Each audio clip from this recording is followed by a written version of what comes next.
Vous vous sentez fatigué, à court d'énergie? Vous avez l'impression que votre journée ne vous suffit pas, que vous faites des rêves incroyables? Mais en pratique, tu n'atteins même pas 1% peut-être. Je vais te donner ici des outils, des conseils, qui, si Dieu le veut, vont t'aider dans ta vie, aussi bien matérielle que spirituelle. Écoute attentivement, je vais te révéler des secrets juifs pour ton succès personnel, spirituel, matériel et émotionnel. Un secret, c'est que le succès de ta journée dépend de la façon dont tu vas te coucher. La nuit précédente, c'est-à-dire comment commence ta journée cette nuit-là, c'est ton succès pour le jour suivant. Qu'est-ce que cela signifie? Je vais te raconter que les Juifs commencent la journée à la sortie des étoiles. C'est-à-dire, c'est là que commence le nouveau jour dans un calendrier juif, là, il commence la nuit. Même si cela peut paraître paradoxal, la journée commence à l'apparition des étoiles et se termine à l'apparition des étoiles du jour suivant. Par conséquent, comme nous le disons en hébreu, je traduis, c'est ainsi, Akol Olej, A-H-A-R-A, Rosh. Tout suit le commencement, Rosh signifie tête, donc tout suit la tête. Pense, si tu es au niveau de ta tête, ordonné, tu comprends bien ta réalité, tu as une pensée claire, évidemment ta journée ou ta vie est claire. Quelqu'un qui est totalement confus, ce qui va suivre ensuite sera quelque chose de négatif, de confus. Pas varure, comme on dit en hébreu, pas clair. Par conséquent, ici, je vais surtout te donner des outils. Ainsi, comment aller dormir? Que faire chaque soir avant de dormir? Cela, si Dieu le veut, te garantira une journée meilleure que celle d'aujourd'hui. On va commencer comme ça. D'abord, en hébreu, on dit une phrase qui résume très bien ce que je veux t'enseigner, c'est S-O-U-R, Merash, Va'asetov. En gros, laisse de côté les choses négatives et fais le bien. Donc, avant d'aller te coucher, ne fais pas, évite de faire. D'abord, téléphone, internet, ordinateur ou ordinateur portable, télévision, film, tout ça qui t'emmène essentiellement au lit. Avec des angoisses, avec des peurs, avec des soucis, c'est la première chose à éviter. Qu'est-ce que cela signifie? Toute influence négative venant de l'extérieur. Si Dieu le veut, nous allons aussi parler à ton intérieur, mais d'abord, ce qu'il faut éviter. Ce que tu dois éviter de faire de façon simple, au niveau externe, c'est de ne pas emmener ton téléphone sur ta table de chevet, la table qui est à côté de ton lit, ne l'y emmène pas. Si nécessaire, achète un réveil. N'utilise pas ton téléphone si cela te pousse à aller sur les réseaux sociaux. Qu'est-ce qu'il m'a dit? Qu'est-ce qu'il ne m'a pas dit? Il m'a répondu, il ne m'a pas répondu. Le projet que j'ai envoyé aujourd'hui, l'examen, ceci, cela. Mon ami, quoi? Il m'a demandé quoi? Qu'est-ce qu'il m'a dit? Oups, je lui ai répondu non. Tout ça, évite-le. Termine ta journée bien avant d'aller te coucher et laisse ton téléphone dans la salle à manger ou dans la cuisine, mais pas à côté de ton lit. Ça, c'est la première chose. Aussi l'ordinateur, le portable, les projets, Internet, les emails, pas de télévision. C'est-à-dire, évite tout cela. Maintenant, tourne-toi vers ton intérieur, c'est aussi très important.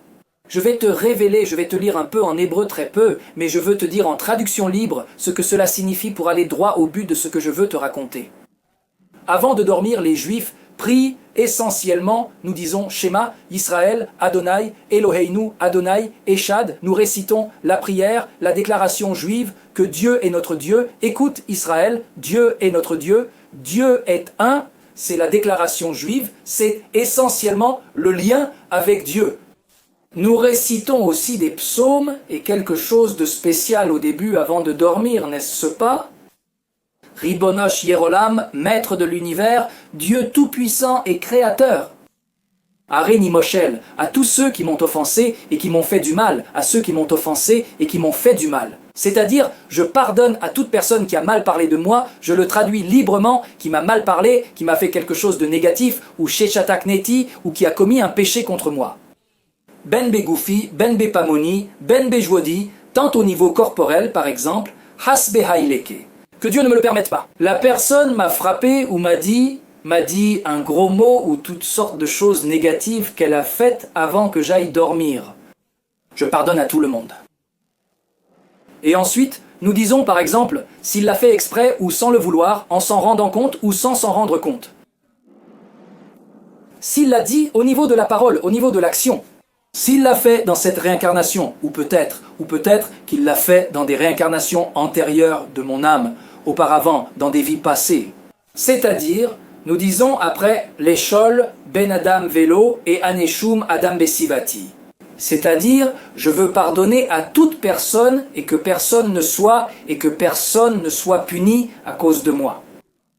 C'est-à-dire, ensuite, nous disons d'autres prières, comme nous avons dit Shema Yisraël, c'est-à-dire que nous allons dormir purs et aussi sans faute envers les autres.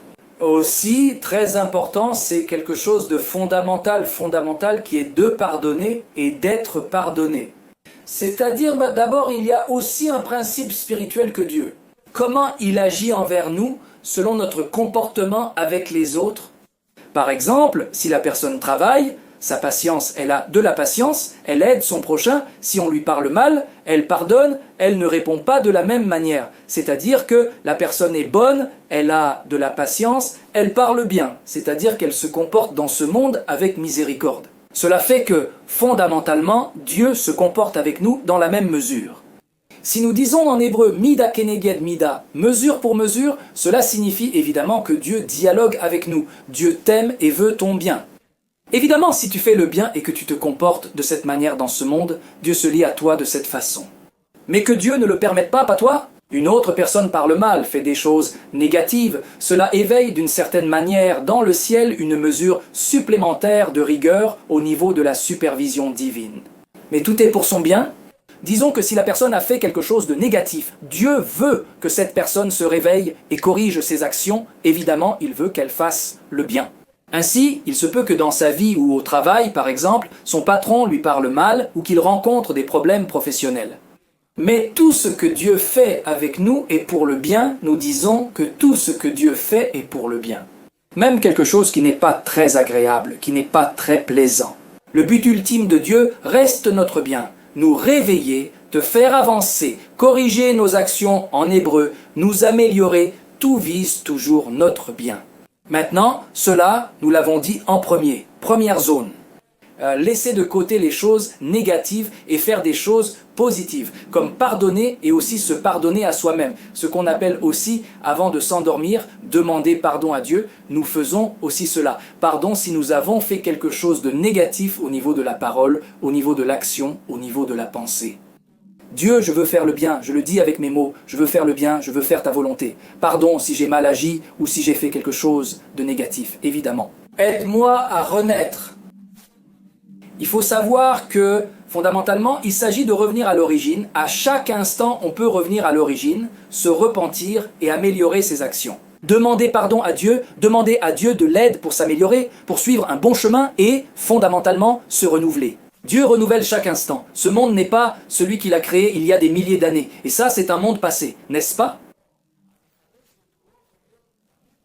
Dieu renouvelle ce monde à chaque instant. Il renouvelle ce monde, une création constante, dynamique. C'est comme un fleuve vivant. Ce monde est un fleuve vivant au niveau métaphorique. Un fleuve vivant qui renaît comme une source avec des eaux vives. C'est cela le monde, et ainsi nous, nos âmes, se renouvellent constamment, et ainsi, fondamentalement, en laissant les choses négatives et en faisant des choses positives. On va aussi se coucher, on peut s'accorder quelques instants pour faire une petite méditation. S'asseoir sur une chaise confortable, en gros plutôt sur le bord de la chaise, mais confortablement et essentiellement, respirer profondément, expirer. Sentir l'amour et l'étreinte de Dieu, comme une grande lumière que Dieu, ton Créateur, le Tout-Puissant, t'aime et reste avec toi à chaque instant, comme nous l'avons dit, et te remplit de lumière. Essaie d'être à 100% maintenant, en ce moment. Laisse de côté les soucis du passé et les inquiétudes pour l'avenir, pour un avenir menaçant. Concentre-toi sur le moment présent. Nous allons prendre quelques secondes. L'indication est la suivante. Sens que Dieu te remplit d'une lumière chaleureuse, avec beaucoup d'amour, il te remplit à l'extérieur, il te remplit à l'intérieur. Chaque inspiration est un cadeau de Dieu qu'il t'offre. Nous allons nous accorder quelques secondes maintenant.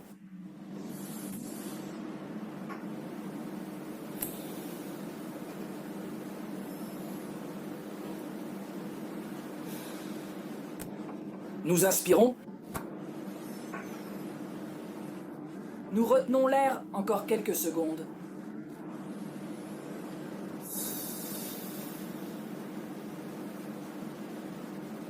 Nous expirons l'air en quelques secondes, quelques minutes, pas beaucoup. Très bien, parfait.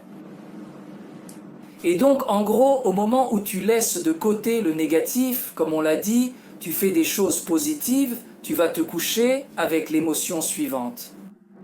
Essaie ça tous les jours, ta journée, si Dieu le veut. Mais au moins, essaie ça pendant un mois, ou, pour dire plus, 40 jours si tu peux. 40 jours, sans interruption, essaye-le. Et si Dieu le veut, tu verras des résultats incroyables pour ta bénédiction, même une bénédiction matérielle.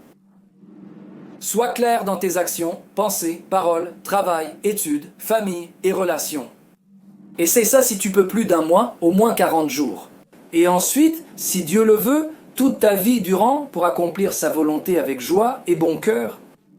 Maintenant, l'émotion que je veux te proposer maintenant, c'est comment aller te coucher avec de la gratitude. Exprime d'abord de la gratitude envers Dieu, ton Créateur tout-puissant, qui t'a donné la vie. De la gratitude pour tout ce que tu as vécu jusqu'à cet instant et tout ce que tu vivras à l'avenir, si Dieu veut, de belles et douces choses.